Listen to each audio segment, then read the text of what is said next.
Hello friends, I am Arpit and I am here with today's analysis. Today is 12th of December and we are going to deal with three very important topics which are in news. First is Anna Chakra and Scan Portal. These are the two digital initiatives undertaken by the government of India. Anna Chakra is an optimization tool which optimizes transportation of the food grains to be distributed under the public distribution system. The main aim is to reduce food losses. Second is the Scan Portal, which is an online portal or platform where the state governments and the individuals can claim their food subsidies. These subsidies are released well within time, and it is an end-to-end seamless portal providing solutions from the first stage till the last stage. Well, this is diffusion of digitalization in the food distribution mechanism, aiming to reduce losses, aiming to make lives of the people better. Next is global strategy to revolutionize dry land farming. This strategy was adopted in the COP16 of the United Nations Convention to Combat Desertification. The main aim is to make dry land farming where, around half of the livestock stays. It contributes to around 44% of the world food programs. And in itself, it is a very important region and a fragile region due to climate change as well. So this initiative aims to make farming or agriculture more resilient in these areas because these areas are increasing with the advent of climate change or global warming. And the last is healthcare in India. This is a thematic topic which we are discussing.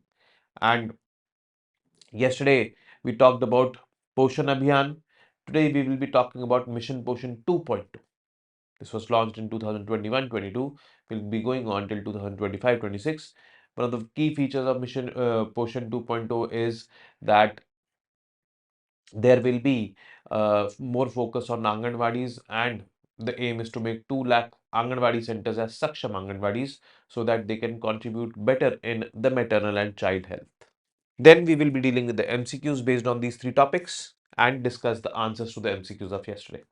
Now, the first topic, Anna Chakra and Scan Portal. Let me tell you that both of these are elements of digitalization. Is this a part of the digital public infrastructure of the government of India? Yes, it is. It aims to make, you know, distribution of food grains easier, seamless, streamlined, with the ultimate aim of reducing the losses, saving money. Now, Anna Chakra, if I talk about, is an, you know, optimization tool where food grains are transported from one place to the other place. This Anna Chakra will tell that where to go and where the food grains are needed the most, so that they get consumed well within time before getting rotten, so that the transportation time reduces, thereby reducing emissions and impacting the environment positively, ensuring that people who need the food grains get the food grains also. This is the magic of digitalization getting infused into the public distribution system or the food distribution mechanism of the country. And this is what Anna Chakra is going to do. Scan portal, the food grains are distributed at subsidized prices. To the people, it is available at free of cost. But yes, to avail that subsidy, this portal is there, the scan portal. And it is an end-to-end portal giving seamless experience to the people, to the users, whether it be the state governments or the individuals. You can go and claim food subsidies on this particular portal. So, on 5th of December 2024, Shri Prahlad Joshi, Union Minister of Consumer Affairs, Food and Public Distribution and Renewable Energy, launched two key initiatives. One is Anna Chakra, a PDS supply chain optimization tool. Second is Scan Portal, a subsidy claim application for National Food Security Act. National Food Security Act, let me tell you friends, it is benefiting around 80 to 81 crore individuals in the country. Let me also tell you that people are entitled for getting free food grains under this particular act. It was passed in 2013. Earlier, people were getting rice at 3 rupees, wheat at 2 rupees, and coarse grains at 1 rupees per kg. But now, since 2023, 1st of January 2023, people are entitled to get 5 kgs of rice, wheat, and coarse grains free of cost if they are belonging to a priority household. And on the other hand, if they belong to uh, the Antyodaya Anna Yojana households, which are more vulnerable, I would say, households, they are getting 35 kgs of ration, rice, wheat, and coarse grains free of cost per household per month. So we have a massive public distribution system for the food grains, and this is the world's largest public distribution system for food grains. So, optimizing it, digitalizing it, to banta hai. So for that purpose, we have this Anna Chakra and Scan portal. So Anna Chakra, PDS supply chain optimization tool, Scan portal, application for National Food Security Act. So this was launched, and now let's talk about this Anna Chakra, PDS supply chain optimization tool. So Anna Chakra is an advanced tool developed by Department of Food and Public Distribution in collaboration with World Food Programme, Foundation for Innovation and Technology Transfer, IIT Delhi. So these were the two collaborators. Tool utilizes advanced algorithms to identify most efficient routes for food grain transportation, obviously targeting the reduction in losses or you know due to this movement and transportation from warehouses to fair price shops, FPS. Fair price shops are those shops where the subsidized food grains are disbursed to the people. The PDS supply chain involves various stakeholders, including farmers, warehouses, and retailers, making this tool crucial for improving logistics and reducing inefficiencies. Objectives and impact of Anna Chakra: efficiency enhancement. Anna Chakra will speed up the movement of food grains, improving timeliness and reliability. Cost savings. By optimizing delivery routes, the tool is expected to save rupees 250 crore annually by reducing fuel consumption, transportation costs, and time. Environmental benefits. The tool's route optimization will lower the carbon footprint of transportation, reducing fuel consumption and transportation related emissions. Wide coverage. It will cover 30 states, UTs, including 4.37 lakh fair price shops and approximately 6,700 warehouses. So, wide coverage, environmental benefits because routes will be optimized, emissions will be less, cost savings will be there for the government because losses will be reduced, efficiency enhancement will be there. Obviously, you know, food wastage is getting reduced, environment is positively being impacted, so efficiency obviously is there. Next is key integrations. Freight Operation Information System FOIS optimizes railway transportation. That will also be integrated into this particular tool. So there can be a possibility that food grains are being, transported through the railways also. PM Gati Shakti platform maps geolocations of fair price shops and warehouses for better coordination. So Gati Shakti is also an online platform which in which around 16 ministries of the central government, they are collaborating for seamless infrastructure creation, and the public distribution system, the fair price shops are considered to be part of the government infrastructure. So we will be integrating this I would say online optimization tool in these two portals as well. Now, next initiative which has been taken by the government is the Scan portal. It is a subsidy claim application for National Food Security Act. So I told you what National Food Security Act is. It is benefiting around 81 crore individuals in the country, giving them free food grains every month.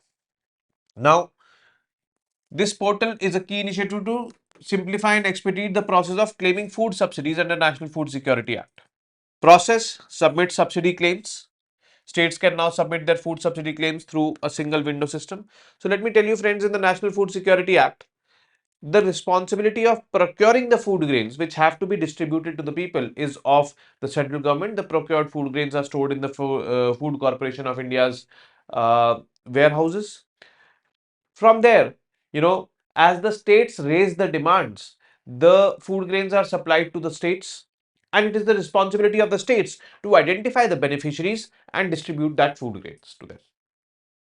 This is how National Food Security Act works, and in total in India there are 81 crore beneficiaries who are receiving the benefits under the National Food Security Act every month. Now, when the states procure the food grains from the central government to distribute to the people, the states can claim, the states are entitled to claim subsidies on those food grains which they are procuring. So this portal can be used for claiming those subsidies. Claim scrutiny and approval ensures quick scrutiny and processing of subsidy claims by Department of Food and Public Distribution. End-to-end automation, the portal automates the entire process using rules-based processing, which speeds up release and settlement of subsidies. So, this is an end-to-end automation technique. Benefits and significance of scan portal. Transparency will increase, no doubt about this fact. Faster processing will happen. The subsidies and all can be processed seamlessly and in a time-bound manner. Then significance of these initiatives, both these initiatives, optimizing the world's largest food security program. This is the world's largest public distribution system through which food grains are being distributed to 81 crore people every month. Economic impact will be there because obviously losses will be reduced. So economic impact will be there. The subsidies will be disbursed timely to the state governments. Obviously, they will be having more liquidity in their hands. Then environmental impact will be there because that tool, which is for transportation optimization, will definitely lead to reduced amount of emissions from the vehicles. Reduced amount of emissions will have a positive impact on the environment, obviously.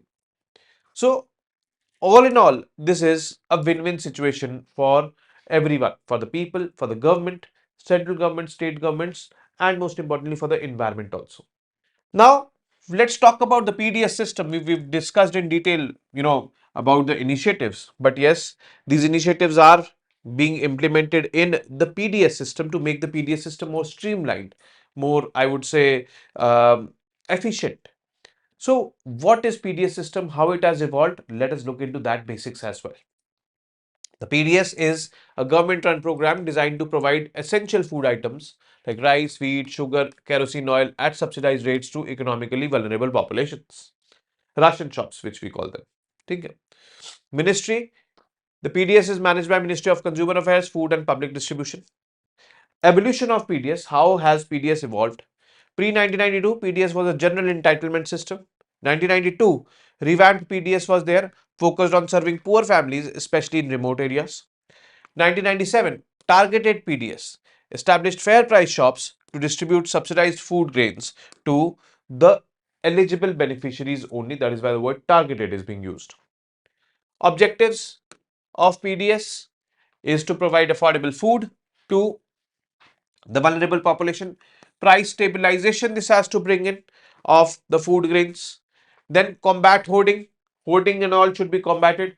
It should not be like, people are keeping food with them, food grains with them, and selling them once the shortage is experienced or felt in the market. Then address hunger and malnutrition. Obviously, that is ultimate objective of this. Significance of targeted PDS. Supreme Court ruling was there in this PUCL, Public People's Union for Civil Liberties versus Union of India case, where the Supreme Court recognized that the access to food or the right to food is an interpreted right and the right to life. And that should be available to the people as per the public distribution system and as per the claims of the government that they are disbursing food grains to the people. Then the National Food Security Act made the right to food a legal entitlement, which simply meant that if the government is not able to, you know, supply you food grains as per this particular law, you can file a suit or a lawsuit against the government because the government is violating the law. So this is what was there in the National Food Security Act. Now, importance of PDS, subsidized prices are there.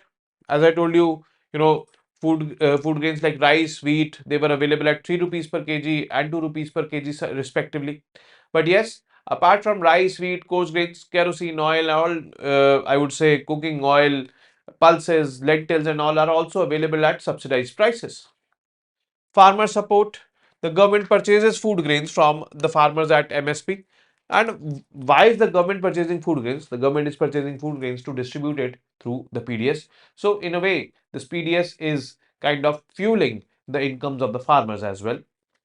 Then essential commodities, supplies staples like rice, wheat, sugar and kerosene oil are essential commodities which can be found in ration shops. Nowadays, kerosene oil is, very less into vogue, but yes, At one point of time, this was available in ration shops. Targeting the poor, PDS primarily targets below poverty line families, though the identification process has evolved over time. So, now we have two categories: Antyodaya Anna Yojana households, those are the most vulnerable households, and the second one is uh, the priority households, which are less vulnerable as compared to the Antyodaya Anna Yojana households. Functions of PDS: procurement of food grains, no doubt about the fact. That is the primary function. Central government procures food grains from farmers at MSP set by the Commission for Agricultural Cost and Prices. Procurement methods: this is centralized, managed by Food Corporation of India, and decentralized. Some states UTs procure grains on behalf of Food Corporation of India. But yes, that procurement is done on minimum support price to the farmers. Then after the procurement, storage of food grains by the Food Corporation of India in their godowns. Then third is allocation of food grains. Food grains are allocated from the central pool to state governments at a uniform central issue price. So they are issued to the state governments at central issue price, and in the central issue price and the price which the state governments are taking from the people, if there is a difference, that is the subsidy, and that subsidy can be claimed by the state governments on that portal which has been named as the scan portal. Transportation of food grains: FCI manages interstate transportation of food grains from surplus to deficit states, and state governments distribute food from depots to fair price shops, and this enables distribution of food grains to the people. And here Anna Chakra comes into picture, which is an optimization tool for transportation of the food grains. Challenges in PDS: identification of beneficiaries is a major challenge in PDS. You know, the beneficiaries, if they are not being able to get identified, then obviously there will be a problem. They will be left out of food security net and all. Then storage problems are there, limited storage facilities, and whatever storage facilities are there, they are not adequate or they are not proper also. So food grain wastage is, you know, huge. Then logistical constraints, delays and inefficiencies in transportation affect timely distribution. So there are these kind of logistical constraints also in this, which leads to the problems. Next is global strategy to revolutionize dryland farming. This strategy was, adopted in the COP16 of United Nations Convention to Combat Desertification.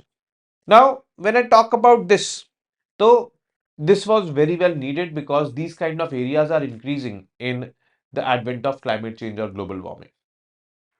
And we need to make agriculture more resilient over there in these areas, the dryland areas.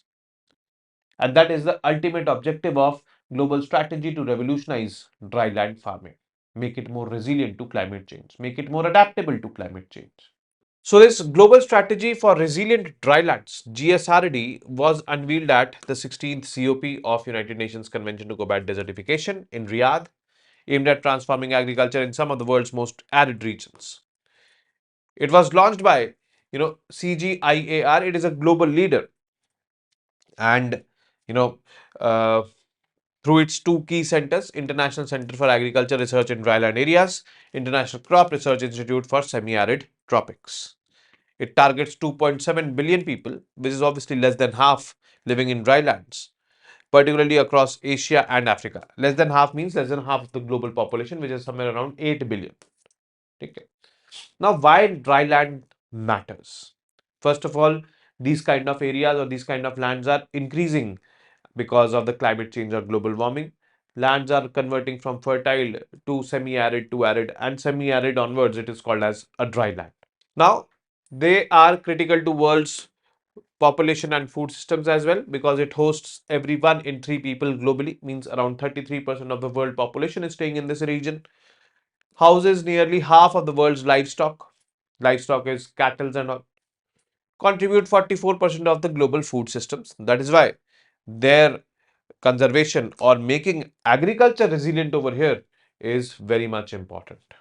Objectives of GSRD, the global strategy for resilient drylands: enhance food security by transforming dryland agriculture. Obviously, that is the ultimate aim.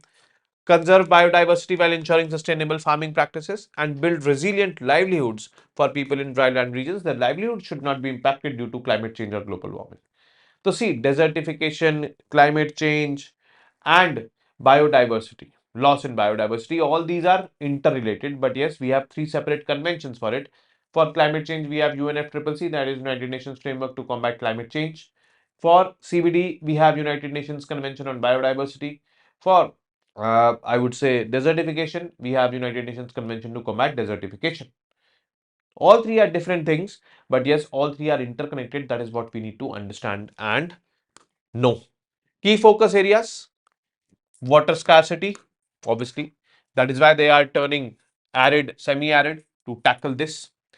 Land degradation and desertification, to stop or to halt desertification. Then climate resilient crops, develop climate resilient crops, do more research and development, things like these. Then sustainable livestock practices.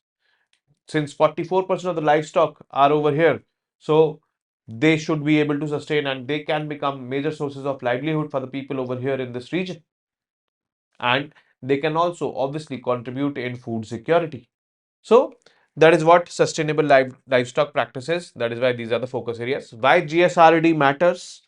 So drylands are front lines of climate change. Drylands also highlight that how climate change is impacting. With 70% of the world's hungry living in environmentally fragile and conflict affected areas, transforming dryland agriculture is essential to address the food security of these people. That is why we are focusing on this. It emphasizes on five key areas. First is adapting agri-food systems to climate change. That is what will make them more resilient. Conserving biodiversity. Biodiversity can lead to availability of water or good storage of water, making the area green, can be more fertile again. Then sustainably managing soil and water resources, because that will definitely contribute in combating desertification as well as proliferating biodiversity. Promoting healthy diets among the people. You know, they can go for millets consumption and all, because millets are grown in semi-arid and arid regions and they are nutritious. There is just a need to focus upon it. It is not being focused upon since ages.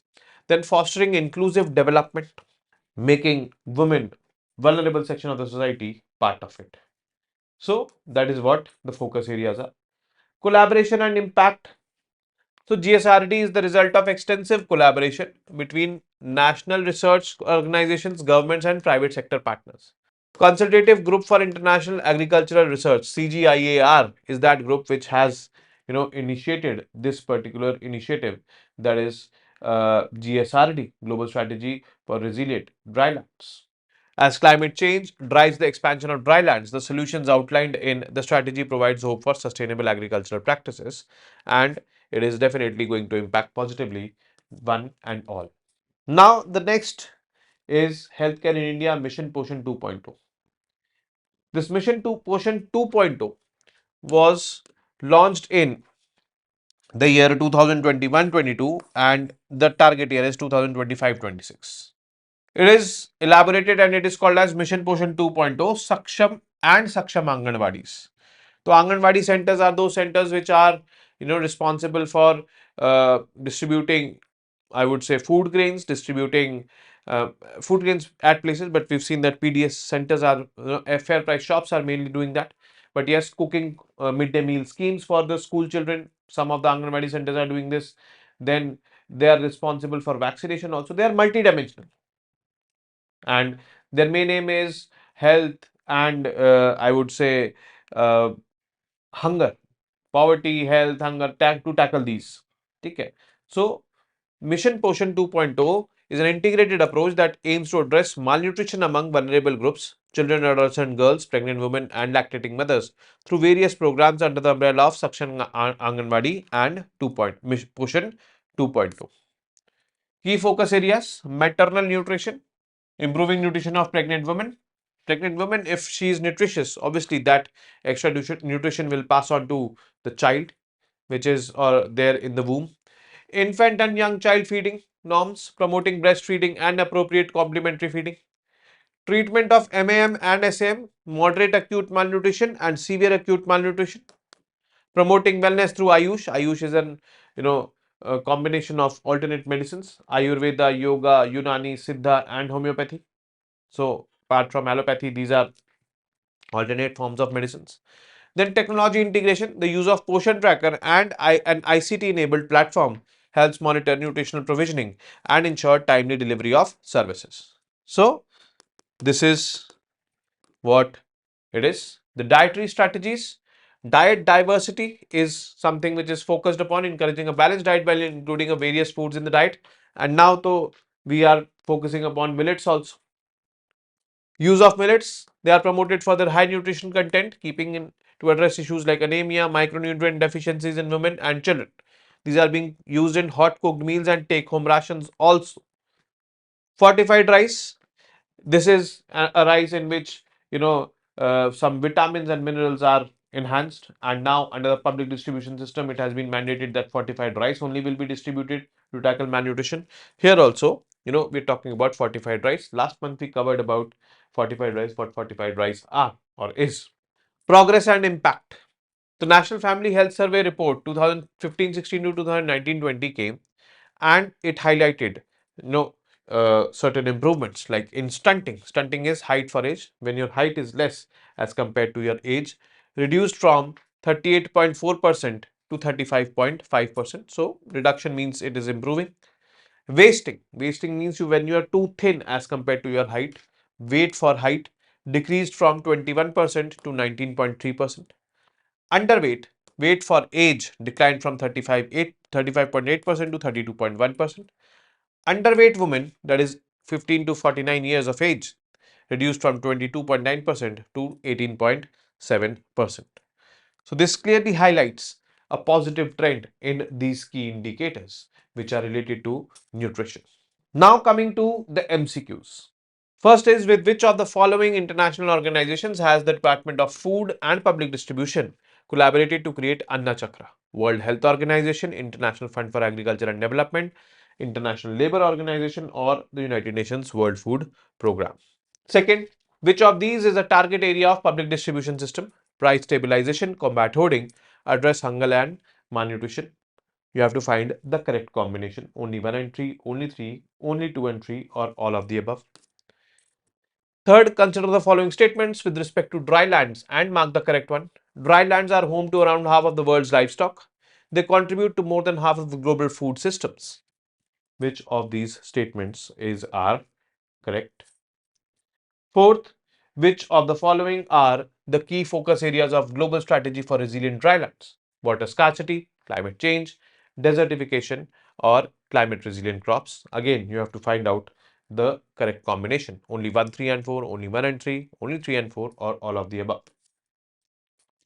And the last question, consider the following statements with respect to Poshan 2.0 and mark the correct one.